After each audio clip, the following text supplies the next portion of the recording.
Less is more powerful.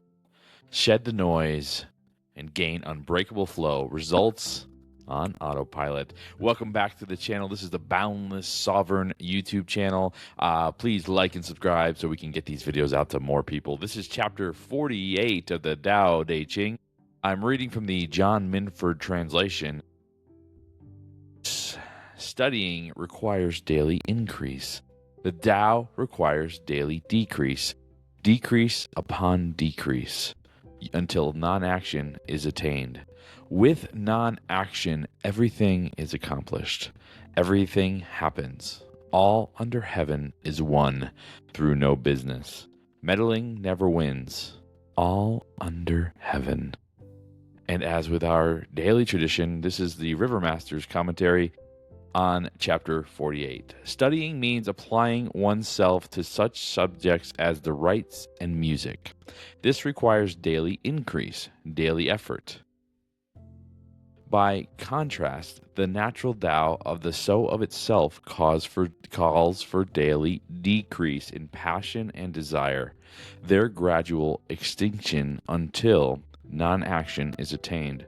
One is quiet as a child, undertaking nothing, and inner power is one with the Tao. When the busybodies rule, they indoctrinate and harass the folk who enjoy no peace. They never succeed in winning their allegiance. Decrease, daily decrease. If you've found this channel, you may consider yourself a seeker. And a seeker is somebody who is always looking for the answer, right? The answer to life, the answer to existence, the answer to what the heck this experience is all really about, the answer to who or what am I, who or what is God, or better yet, why is God. And so when you start to, let me adjust here, when you start to realize that the answer actually is that there really isn't a good answer, or any answer really that will ever satisfy you, you'll start to realize that the best alternative you have is to decrease that desire of knowing to a point where you enter the experience of flowing with spirit or the Tao or God. Choose your term that fits that narrative. The alternative is similar to trying to fulfill desire, trying to fulfill the desire to know with seeking and using your intellect. You will find that path becomes unsatisfactory at some point. Now, personally, I bounce between this whole thing of seeking and the art of non-being, which is desirelessness state. If you can get to a point where meditatively you're in this desirelessness state, and can look at the world from this state of non-being,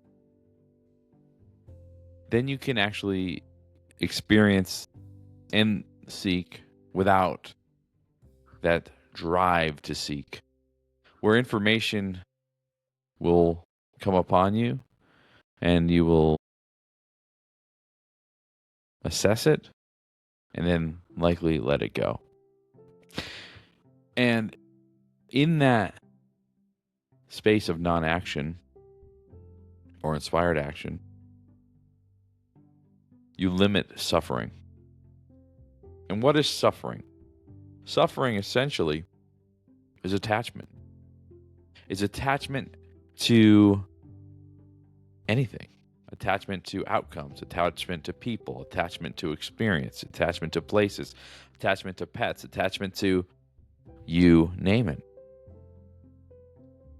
We've been conditioned in this world to be attached to things. In fact, somebody I know recently, we had a minor earthquake in Great Falls here this past week, and there was somebody that I knew who was very much attached to the idea of life. And Lao Tzu gets into this later about the idea that to be attached to life is actually to open or walk the path of death, because death is suffering, and to die or to let the ego die is the path to life. It's counterintuitive. It sounds paradoxical, but the idea is that the more you attach to life or try to hold on to life, the less you're actually able to live and experience. I actually heard a recent podcast with Tim Ferriss where he was talking about how, hey, yeah, maybe we can't extend physical life by the amount of years that you live yet, but you can extend the amount of experience that you, or the amount of like years that you experience within the years that you have in your life. What that means is that instead of like, if you just live the same life and do the same things over and over again, it's like you're living like on a loop, right? And on repeat. But if you are really, really in the present moment, really tasting and experiencing life fully, if you're fully in the present, life, the time that you experience tends to slow down. So then a day might feel like a week, right? Or a month might feel like a year of time. And so while you can't necessarily extend your life forever in terms of the amount of years that you get to live, the quality and quantity of the experience of those years can make you feel like you've lived, more than one lifetime or a lifetime and a half, or for every year that you live, it's like we're living 2 or 3. And I'll tell you, since I have, since I started traveling and moving around the country and being really at peace and finding this present moment awareness and living life from this present moment, it does feel like the days are full and they feel long. And sometimes the day, this happened to me last night. I was talking to somebody and I was like, yeah, you said this to me yesterday. And she was like, no, I said that to you this morning. And I was like, well, it felt like 3 days ago. And that's because every moment of my life, because I'm living in present moment awareness, feels like a lot of time and feels like I'm experiencing more in less time. And so it makes the days feel like multiple days, like my life has been extended. I'll tell you, like we moved to Great Falls in July of 2025. Currently now, as of this recording, is January 31st of 2026. And what is most interesting about that is it feels like we've been here for multiple years, and it's only been about 7 months.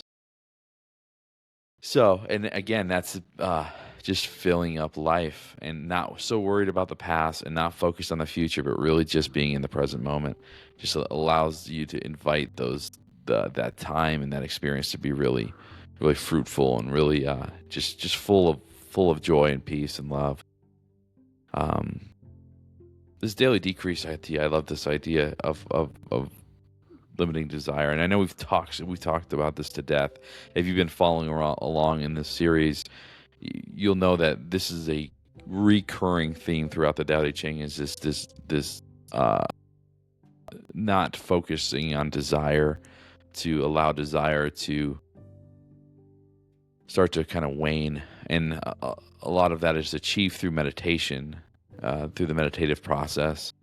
I've talked about the Yoga Nidra process. You should Google that if you haven't already, because it can help really get you into the present moment. And there's a million ways to get yourself into the present moment, and I'm sure we'll talk about more as we go through this series. But the key is to get to the present moment, and to continually practice bringing yourself into present moment awareness. And if you can get there consistently, reliably, and start to act and live from that moment, all of the pain, fear, worry, and suffering that you've experienced in your life up until this point will dissipate, if not completely be eliminated in your life.